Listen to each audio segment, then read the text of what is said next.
We get so fixated on, oh my gosh, I hate the way I feel. I hate the way I feel. It's like, you hate more of the feeling as opposed to what's contributing to that feeling. And you don't even see the difference. You know? That feeling is really the problem. It's not the situation. Although we tend to mix, the situation is the problem. I'm not saying the situation isn't a problem at all. But what we're not looking at is, what's really the problem? The feeling or the situation? And right there, we could start seeing the difference. It's kind of like not being able to look at light properly.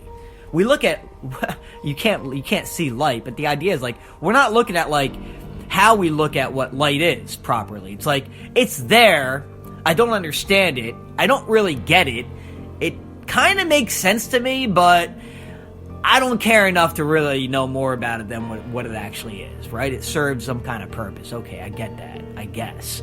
It's like, that's the furthest we'll go with self-recognition. And you're barely recognizing anything about it. How could you? If you don't even take your time to look into it, to check it out, to observe it, to reflect upon it. So it's not going to get you anywhere. This is why it's one of the most difficult things you're ever going to experience, which is called self-realization. You cannot realize yourself if you don't take your time to. It's the emotion that's within that is the hardest thing to not only acknowledge, because we're too busy being it. How could you acknowledge something you're being? But the other thing is, it's too like reinforced. It's too enabled. It's like it's so allowed that it must have some kind of meaning.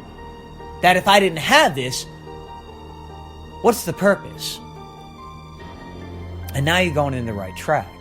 It's like, yeah, what is the purpose?